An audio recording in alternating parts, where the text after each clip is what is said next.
ہمارا پورا نظام لیٹ جاتا ہے، ہماری پوری عدالتیں لیٹ جاتی ہیں، لیکن چیف جسٹس صاحب اگر آپ توہین عدالت برداشت نہیں کر سکتے تو کوئی مسلمان توہین رسالت بھی برداشت نہیں کر سکتا۔ دوسرے ملکوں سے اپنے پالتو کتوں کی جو ہے وہ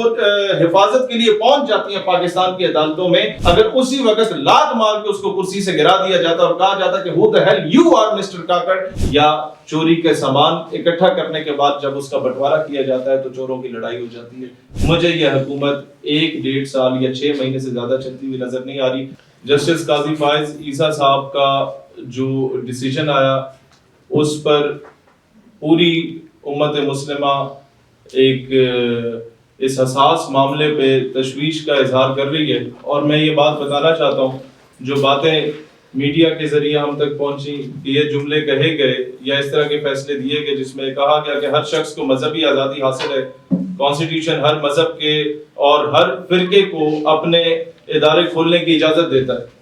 Pakistan is the safest heaven for the minorities، اس میں کوئی شک نہیں ہے۔ جتنے اقلیتوں کو جو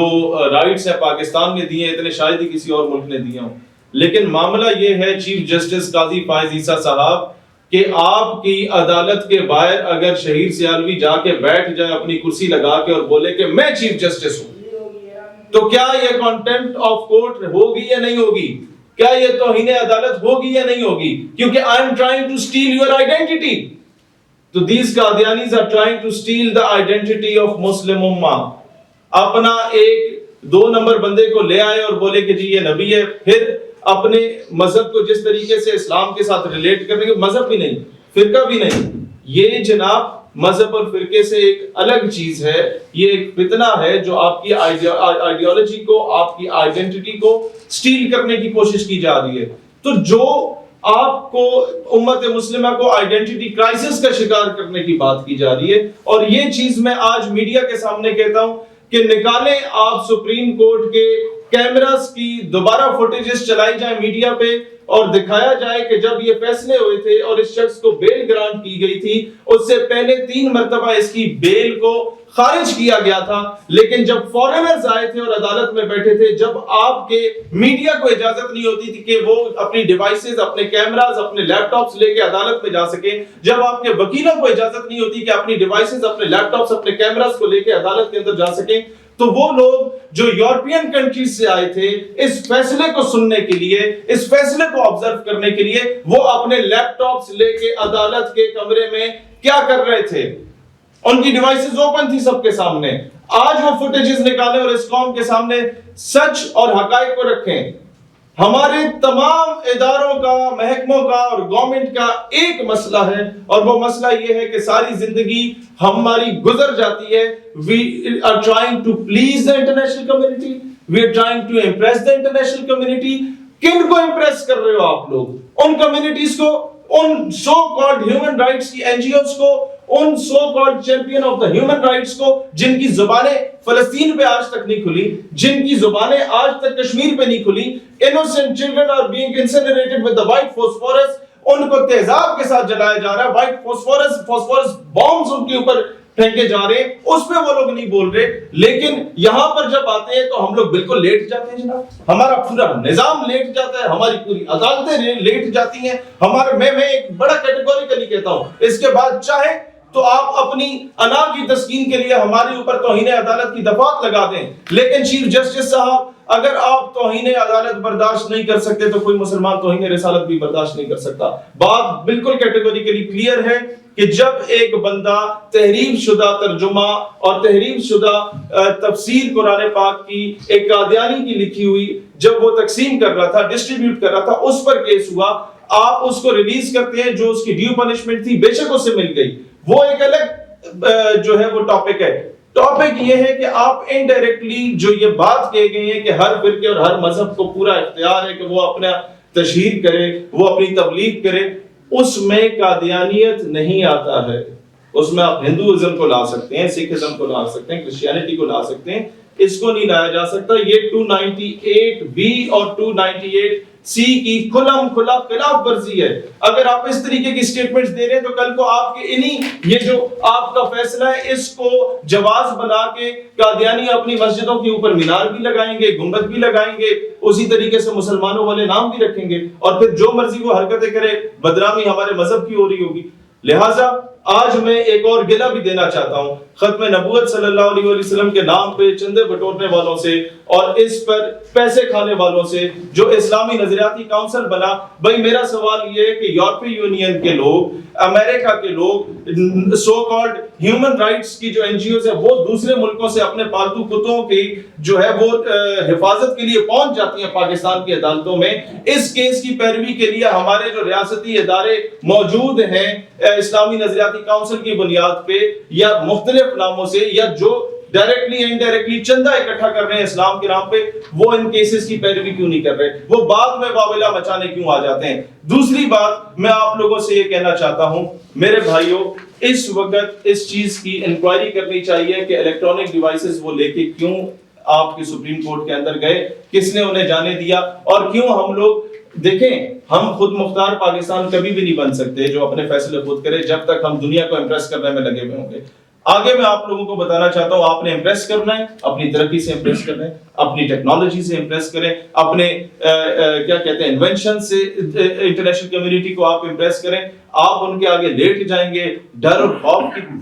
وجہ سے لیٹ جائیں گے تو کبھی بھی انٹرنیشنل کمیونٹی آپ سے امپریس نہیں ہوتی. اب میں سولوشن اورینٹڈ بات آپ کے سامنے کرنا چاہتا ہوں. جو لوگ سمجھتے ہیں کہ ہمیں اسلام کا بہت زیادہ جناب سینے میں درد رکھتے ہیں وہ نعرے نہ لگائیں. آپ سب کی پارٹیوں کی 1-2 سیٹیں اسمبلی میں موجود ہیں, میں ان سے کہتا ہوں قرارداد لے آؤ, ایک جڑیں بنو اور یہ قرارداد لاؤ. کاش کہ ہمیں ایک سیٹ بھی ملتی, ہم لوگ یہ بات ضرور کر دیتے, لیکن آپ لوگ سارے پہنچ چکے ہیں. ہر سیاسی مذہبی جماعت اس وقت اسمبلی میں بیٹھی ہوئی ہے, 1 سے لے کے 50, 60, 70 سیٹوں تک. وہ یہ قرارداد جا کے لے آپ کے آدھے مسائل حل ہو جائیں گے کہ ہر اقلیت کے بندے کو پورا رائٹ ملنا چاہیے کہ وہ سرکار کے تمام اداروں میں, محکموں میں, ہر جگہ پہ نوکری کر سکتا ہے. لیکن کوئی بھی قادیانی کیونکہ وہ پاکستان کے کانسٹیٹیوشن کو نہیں مانتا, تو the one who is not sincere with the constitution of Pakistan, he can never ever be sincere with the state of Pakistan. لہٰذا کوئی بھی قادیانی گزٹڈ پوسٹ پہ نہیں ہو سکتا, نہ ہی فورسز میں ہو سکتا ہے, نہ بیوروکریسی میں ہو سکتا ہے, نہ جوڈیشری میں ہو سکتا ہے, نہ پولیس میں ہو سکتا ہے, اور کسی بھی جگہ پہ نہیں ہو سکتا. آپ کے ملک کے آدھے مسائل حل ہو جائیں گے. آپ کو نہ دھرنے دینے کی ضرورت پڑے گی, نہ آپ کو احتجاج کرنے کی ضرورت پڑے گی, نہ آپ کو نعرے لگانے کی ضرورت پڑے گی. اور دوسری چیز جو ہمیں کہا جاتا ہے کہ جناب ریاست کی جانب سے کہا جاتا ہے کہ ہم مجبور ہیں, انٹرنیشنل پریشر بہت ہے, اس انٹرنیشنل پریشر کو ختم کریں. آپ کو میں بتا دیتا ہوں روحانی خزائن جو مرزا قادیانی کی کتاب ہے, اس میں اگر سب سے زیادہ بے ادبی اور گستاخیاں کسی کی گئی ہیں تو حضرت عیسیٰ علیہ السلام کی گئی ہیں. حضرت عیسیٰ علیہ السلام سے ریلیٹڈ اس کی جتنی بھی وہ خرافات ہیں جو مرزا قادیانی نے اپنی کتاب روحانی خزائن میں لکھی, آپ صرف اسے انگلش میں ٹرانسلیٹ کر کے اگر یورپین کنٹریز کے سینیٹرز کو, ان کے لارڈز کو, ان کے ججز کو, ان کے منسٹرز کو جا کے پڑھا دیتے ہیں تو اگلے دن یہ جتنے قادیانی پاکستان سے باہر بیٹھ کے پاکستان کے خلاف شکایتیں لگاتے ہیں, پروپیگنڈے کرتے ہیں, یہ سارے ڈیپورٹ ہو کے پاکستان واپس آ گئے ہوں گے. پاکستان کے خلاف کی سازش نہیں کرے گا انٹرنیشنل کمیونٹی میں جا کے, انٹرنیشنل دنیا میں جا کے. آگے میں آپ کو بتانا چاہتا ہوں ہم اس پہ لیٹ ہو چکے ہیں, لیکن یہ بات بہت ضروری ہے کرنا. کمشنر راولپنڈی نے جو بات کی تھی آج سے پہلے, کمشنر راولپنڈی صاحب نے جو پریس کانفرنس کی تھی جس میں انہوں نے کہا تھا کہ ہم سے زبردستی دھاندلی کروائی گئی, زبردستی ہم لوگوں نے جو ہے وہ ایم این ایس کو جتوایا, ہارے ہوئے ایم این ایس کو جتوایا. میں اس وقت مطالبہ کرتا ہوں سپریم کورٹ سے لے کر پاکستان کے تمام اداروں سے, محکموں سے, حکومت سے, کیئر ٹیکر گورنمنٹ سے, کٹ پتلی حکومتوں سے, جو مرضی یہاں بیٹھے ہوئے, اس کی تحقیقات فری اینڈ فیئر کرائی جائے, اوپن ٹرائل ہوا جائے. اور اگر ان کی بات سچ ہے تو 9 مہینے پہلے جتنے بھی بیوروکریٹس ایلوکیٹ ہوئے تھے 6-8 سال کی محنت کے بعد, پوری زندگی نے محنت کرنی پڑتی ہے سی ایس ایس کے ایگزامز اور سی ایس ایس کے ایگزامز کو پاس کرنے میں. اس کے بعد جب یہ بیوروکریٹس اپوائنٹ ہوئے تو ان سے اگر پہلی کوئی سرکاری کام کروایا گیا تو دھاندلی کروائی گئی. اس کا مطلب تو یہ بنتا ہے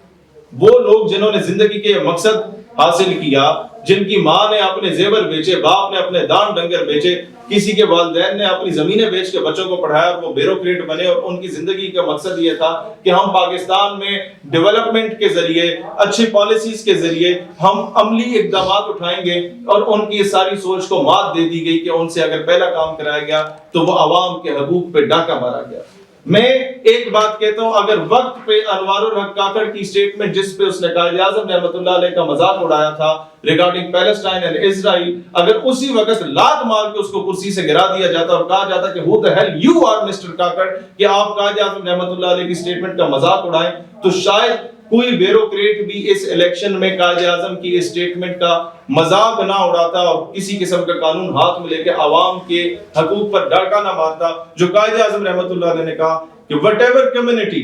caste or creed you belong to, you are now the servants of Pakistan. You have to do your duty as servants.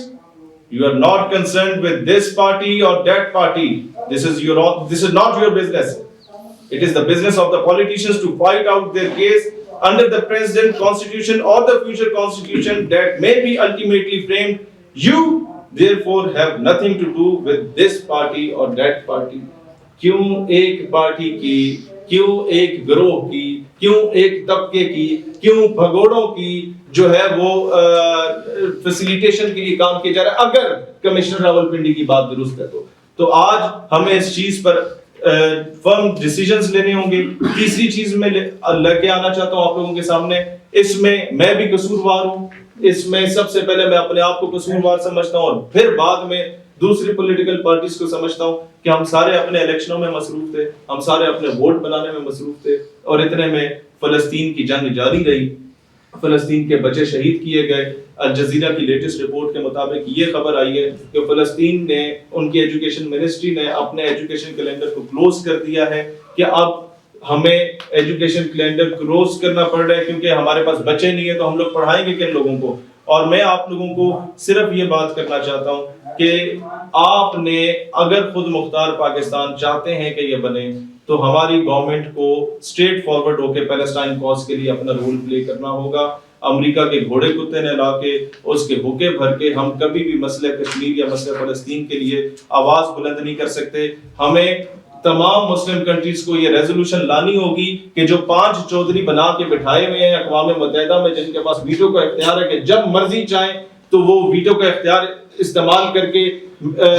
کسی بھی قرارداد کو نیگیٹ کر دیں۔ اس سے ثابت یہ ہوتا ہے کہ اقوام متحدہ امیر ممالک کے گھر کی طوائف کا نام ہے، وہ کسی غریب یا مظلوم کے لیے کبھی بھی آواز بلند نہیں کر سکتے۔ اور آخر میں یہ بات کرنا چاہتا ہوں، پی ایس ایل کے خلاف میں سمجھتا ہوں یہ قومی ایونٹ ہے، کسی سازش کو بھی قبول نہیں کیا جائے گا، لیکن جس طریقے سے جو مسلم کنٹریز میں فٹ بال میچز ہوتے ہیں اور ہمیشہ سے پیلسٹائن کے فلیگز لہرائے جاتے ہیں، ٹریبیوٹ پیش کیا جاتا ہے پیلسٹائن کے فریڈم فائٹرز کو، میں پی ایس ایل کی ایڈمنسٹریشن سے کہتا ہوں کہ غیرت کھائیں اور اس ایونٹس میں بھی جو پوری دنیا دیکھ رہی ہے پی ایس ایل کو، آپ اس پی ایس ایل میں پیلسٹائن کے لوگوں کو ٹریبیوٹ پیش کرنے کے لیے وہی کام کریں جو باقی ممالک، ناٹ اونلی مسلم کنٹریز بلکہ برطانیہ میں بھی ہم نے دیکھا کہ وہاں کے لوگ بھی اپنے فٹ بال کے میچز میں فری پیلسٹائن کے پوسٹرز بینرز لے کے آتے ہیں، لیکن آج تک کسی میچ میں ہم لوگوں نے ایسی چیز نہیں دیکھی۔ اور کچھ نہیں کر سکتے، آپ چیخ تو سکتے ہیں، اور کچھ نہیں کر سکتے، آپ میں جرت نہیں ہے۔ تمام اسلامی ممالک صرف اپنے قومی دن کو جو ہے وہ لکی رانی سرکس کرا کے مظاہرہ کر دیتے ہیں کہ جہاز یوں جا رہا ہے یوں جا رہا ہے، وہ فلسطین کا رخ نہیں کر سکتا فلسطین کے حقوق کے لیے، لیکن یہ تو کر سکتے ہیں پی ایس ایل میں۔ تو جو آپ کے اختیار میں، وہ ہر پاکستانی کا حق بنتا ہے کہ وہ مظلوم فلسطینیوں کی آواز بنے۔ اگر آج ہم آواز نہیں بنیں گے تو کل انہی توپوں کا، انہی ٹینکوں کا، انہی بندوقوں کا رخ ہمارے بچوں کی طرف ہوگا۔ میں دوبارہ آپ تمام میڈیا والوں کا شکر گزار ہوں کہ آپ لوگوں نے قیمتی ٹائم دیا اور آپ انتظار کرتے رہے، اور آپ کی اعلیٰ ظرفیت کہ آپ کی وجہ سے ہمارا پیغام لوگوں تک پہنچتا ہے۔ کوئی سوال؟ شہید صاحب بتائیے گا۔ آخری چیز میں کور کر لوں جو ابھی الیکشن ہوا، الیکشن کے بعد جو کل پرسوں پریس کانفرنس سر آپ کے بلاول صاحب کی ہوئی نواز شریف صاحب کے ساتھ، میں ایک بات صرف کہنا چاہتا ہوں کہ جب تمام چور چوری کرنے کے بعد، عوام کے حقوق پہ ڈاکہ مارنے کے بعد جب حکومت بناتے ہیں، یا چوری کے سامان اکٹھا کرنے کے بعد جب اس کا بٹوارا کیا جاتا ہے، تو چوروں کی لڑائی ہو جاتی ہے۔ مجھے یہ حکومت 1-1.5 سال یا 6 مہینے سے زیادہ چلتی ہوئی نظر نہیں آ رہی، لیکن دکھ اس بات کا ہے کہ عوام کا پیسہ ڈوب چکا ہے، عوام کا اعتماد ڈوب چکا ہے، عوام کے حقوق پہ ڈاکہ مارا گیا ہے، اور وہی لوگ، ان کو غیرت کھانی چاہیے تھی، ان کو اپنی شکست تسلیم کرنی چاہیے تھی۔ ہم الیکشن ہارے، ہم نے اگلے دن ہی آ کے کہا کہ ہم کھلے دل سے اپنی شکست کو قبول کرتے ہیں۔ کاش کہ ہمیں جسے سیاست میں آئے چند مہینے ہوئے، ان لوگوں نے اپنی شکست کو کھلے دل سے تسلیم کر لیا، تو یہ جمہور جمہور کا نعرہ لگانے والے کیوں اپنی شکست کو قبول نہیں کر رہے؟ پاکستان تحریک انصاف صحیح معنوں میں جیتی ہے، اور میں وہی بات کروں گا، ہم نے اپنی شکست تسلیم کی ہے، باقی پولیٹیکل پارٹیز کو بھی اپنی شکست تسلیم کرنی چاہیے۔ اور میں یہ بات بھی دوبارہ ریپیٹ کروں گا، میں نے بارہا میڈیا کو کہا کہ میں جب پولنگ سٹیشنز پہ خود وزٹ کرنے گیا، لوگ آئے ہمیں گلے ملے، انہوں نے کہا آپ سب سے اچھے کینڈیڈیٹ ہیں، لیکن اس بار ہم ووٹ اپنی ضد پہ دے رہے ہیں، خان کو دے رہے ہیں۔ میں نے کہا آپ اپنی ضد پوری کریں، لیکن مجھے ایک اچھی امید یہ نظر آئی کہ 27 سال جدوجہد کرنے کے بعد اگر عمران خان جیل میں اور عوام اس کے لیے نکل رہی ہے، تو 10 سال بعد اگر شہید سیالوی جیل میں جائے گا تو عوام اس کے لیے بھی نکلے گی۔ ہمیں ایک نئے سیاستدان کو امید کی ایک کرن نظر آتی ہے کہ عوام کم از کم بزدل اور بغیرت نہیں ہے، ہمارے حکمران بے شک ہوں، عوام میں آج بھی غیرت زندہ ہے، تو میں اپنی شکست کو تسلیم کرتا ہوں۔ یہ تمام سیاسی جماعتیں اسٹیبلشمنٹ کی پالتو جماعتیں ہیں۔ آج میں بڑے فخر سے کہہ سکتا ہوں، میں جب بھی یہاں پریس کانفرنس کے لیے آتا تھا، ہر تیسرا میرا بھائی سوال کرتا تھا آپ کے پیچھے کون ہے؟ سر جی ہمارے پیچھے کوئی ہوتا تو کم از کم ایک سیٹ ہمیں دے دی جاتی۔ تو اب آپ لوگوں نے آئندہ مجھ سے اس طرح کا سوال نہیں کرنا۔ اب میں آپ کو آفر اگر ہوئی بھی ہے تو آپ کے بھائی نے، میں بڑے کیٹیگوریکلی بتاؤں، خریدا نہ گیا شاہ سے جوتا فقیر کا۔ آگے میں آپ کو بتانا چاہتا ہوں، مولانا فضل الرحمان کی سٹیٹمنٹ دیر آئے درست آئے، لیکن یہ کس لیے دی گئی ہے؟ جو انہیں ایکسپیکٹیشنز تھی، وہ شاید صدر مملکت بننا چاہ رہے تھے، وہ نہیں بن پائے۔ آپ کو پتہ ہے یہی طریقہ کار ہوتا ہے کہ آپ 4 سال جو ہے وہ اسٹیبلشمنٹ کو گالی دیں گے، واپس آئیں گے بوٹ پالش کریں گے، یا 4 سال بوٹ پالش کریں گے، کچھ نہ ملے تو گالی دیں گے۔ اس بار ساری پولیٹیکل پارٹیز کو لارے بہت بڑے لگائے گئے تھے۔ ترین صاحب کو یہ وفاق اور صوبہ پنجاب دے رہے تھے، خٹک صاحب کو یہ دے رہے تھے، KTK دے رہے تھے، فضل الرحمان صاحب کو کیا پتہ صدارت دے رہے ہوں۔ تو کسی کی امیدوں کو پورا نہیں اترے، تو 2 نے تو استعفے دے دی اور تیسرے نے پھر وہ بغاوت کا اعلان کر دیا۔ تو یہ کوئی نئی چیز نہیں ہے، عوام اس کو سیریس نہیں لے گی۔